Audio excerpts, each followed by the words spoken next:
అంబ ప్రతీకారం. సాల్వరాజు చేత తిరస్కరింపబడిన అంబ తిరిగి భీష్ముని వద్దకే వచ్చింది. తన గోడంతా చెప్పుకుంది. భీష్మా, నీ చేత పరాభవం చెందిన కారణంగా సాల్వుడు నన్ను పెళ్లి చేసుకోవటానికి అంగీకరించలేదు. భీష్ముని దయ వల్ల లభించిన నిన్ను భార్యగా స్వీకరించనని నన్ను ఇక్కడికి పంపివేశాడు భీష్మ. నీ వల్లనే నా జీవితం ఇలా తయారయ్యింది. నీవు తప్ప నాకు దిక్కెవరున్నారు? నన్నేం చేయమంటావో చెప్పు అని అన్నది అంబ. సాల్వునికి చెప్పి ఒప్పించమంటావా అన్నాడు భీష్ముడు. ఏ పరిస్థితిలోనూ సాల్వుడు నన్ను అంగీకరించడు అని చెప్పింది అంబ. అంబా, నిన్న స్వయంవరం నుండి ఎత్తుకు వచ్చాను. నిన్ను తీసుకుని రావటానికి ముందే చెప్పాను. నా తమ్ముడికిచ్చి పెళ్లి చేయటానికే తీసుకువెళ్తున్నానని. అన్నమాట ప్రకారం నిన్ను నా తమ్ముడికిచ్చి పెళ్లి చేయాలనుకున్నాను. నువ్వు సాల్వరాజును వరించానని చెప్పటం వల్లనే నిన్ను తిరిగి పంపించాను. క్షత్రియులకు అవివాహితులైన స్త్రీలను ఎత్తుకెళ్లి పెళ్లి చేసుకోవటం తప్పు కాదు. క్షత్రియ ధర్మ ప్రకారమే నిన్నెత్తుకురావటం జరిగింది అన్నాడు భీష్ముడు. సమస్త ధర్మాలు తెలిసిన వాడవన్న నమ్మకంతోనే మరల నీ వద్దకు వచ్చాను. ఎలాగైనా నా జీవితాన్ని ఒక దారి చెయ్యి నమస్కరించింది అంబ. ఏం చేయమంటావో చెప్పు అన్నాడు భీష్ముడు. భీష్మ, న్యాయప్రకారమే చేశావో క్షత్రియ ధర్మంతో చేశావో నా జీవిత దుర్దశకు కారణం మాత్రం నీవే కదా. నీ వల్ల జరిగిన అన్యాయానికి నీవే బాధ్యుడవు కాబట్టి నన్ను నీవే వివాహం చేసుకోవాలి అని చెప్పింది అంబ. భీష్ముడు నివ్వెరపోయాడు. ఇది నాకు తెలిసిన ధర్మం భీష్మ అని చెప్పింది అంబ. నేను ఆజన్మ బ్రహ్మచారినని నీకు తెలియదా అన్నాడు భీష్ముడు. నీ ప్రతిజ్ఞ కోసం నా జీవితం కారుచీకటి చేస్తావా అన్నది అంబ. నీ తలరాతకు నన్ను బాధ్యుణ్ణి చేస్తున్నావంతే అన్నాడు భీష్ముడు.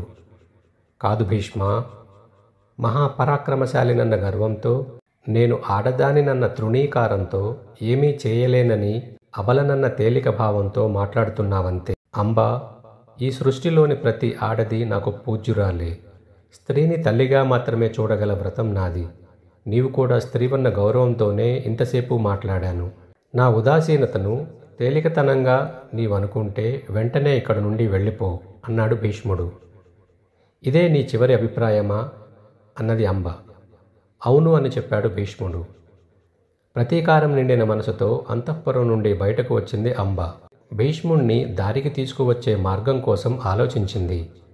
భీష్ముడి శక్తి పరాక్రమాలు ఎంతటివో ఆనాటి తన స్వయంవరంలో స్వయంగా చూసింది. ఆలోచనామగ్నమయ్యింది అంబ. సరిగ్గా అదే సమయంలో భీష్ముడి గురువైన పరశురాముడు గుర్తుకు వచ్చాడు. వెంటనే భార్గవాశ్రమానికి బయలుదేరింది. అంబ కన్నీటి గాథను విన్న పరశురాముడు అభయహస్తమిచ్చి శిష్యుడైన భీష్మునికి వెంటనే రమ్మని వర్తమానం పంపాడు. గురువుగారి నుండి కబురు వచ్చిన వెంటనే బయలుదేరి వచ్చాడు భీష్ముడు. రావటంతోనే గురు పాదాభివందనం చేసి వినమ్రుడై నిలబడ్డాడు. భీష్ముని భక్తిభావానికి సంతసిల్లాడు భార్గవుడు. భీష్మ, కారణ నిమిత్తమై నీకు కబురు చేశాను. కాశీరాజు పెద్ద కూతురు అంబ నా ఆశ్రయం కోరి వచ్చింది. నీవు నా శిష్యుడవన్న నమ్మకంతో ఆమెకు అభయం ఇచ్చాను. ధర్మపరుడవు, నీతి నెరిగిన వాడవు, న్యాయాన్యాయాల గురించి నీకు చెప్పవలసిన పని లేదు. నా ఆజ్ఞగా అమ్మను నీవు పరిగ్రహించి నీ గురుభక్తిని చాటుకో అన్నాడు.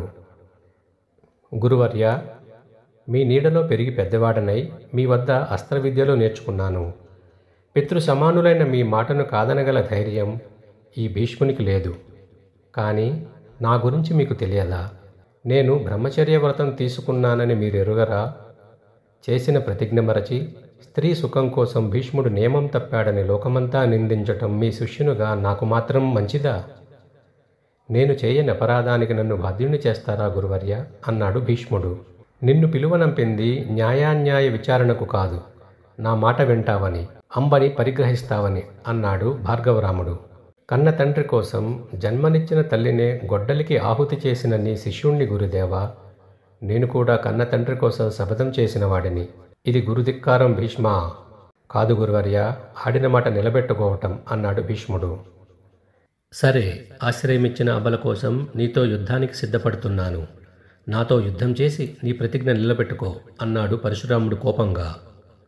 మీరు తప్పదంటేనే మీతో యుద్ధం చేస్తాను అన్నాడు భీష్ముడు వినయంగా.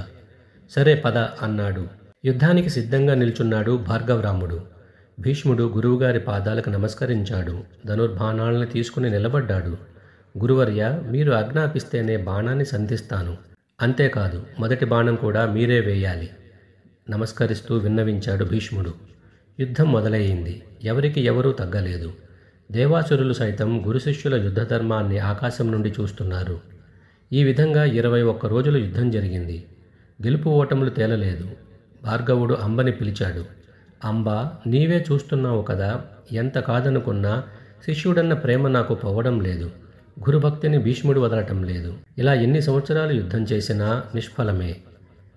ఇక నీకు మిగిలిన వాడు దేవుడొక్కడే.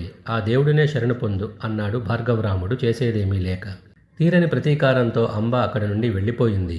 భళా భీష్మ, యుద్ధంలో నా సమానుడు అనిపించుకున్నావు. నీ ధర్మనిష్టను అభినందిస్తున్నాను. బ్రహ్మచారివైన నీవు కర్మయోగిగా కాలం గడుపు అని ఆశీర్వదించాడు. గురువుగారి పాదాలకు నమస్కరించి రథమెక్కి హస్తినాపురం వైపుగా వెళ్ళిపోయాడు భీష్ముడు. అంబ ప్రతీకారంతో కాలిపోతూ ఉంది. భీష్ముని వంచటానికి మానవ బలం చాలదని పరమశివుని వరంతో త్రుంచేయాలని తపస్సుకు పూనుకుంది అంబ.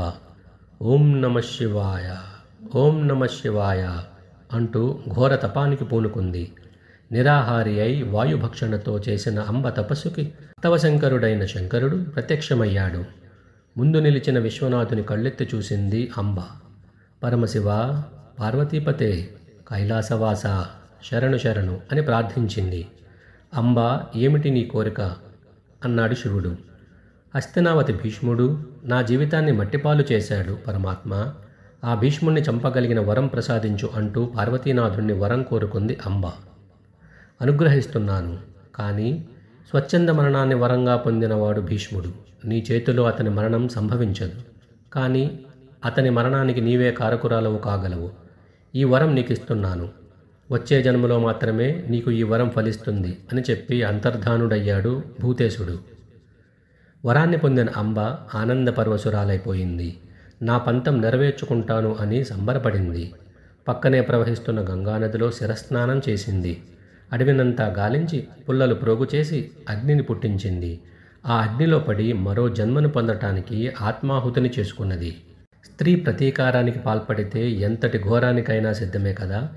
అగ్నిలో పడి ఆత్మాహుతి చెందిన అంబ పాంచాల దేశ ప్రభువు ద్రుపదరాజు భార్య కోకిలాదేవి గర్భాన పడింది. శిఖండి అనే పేరుతో జన్మించింది.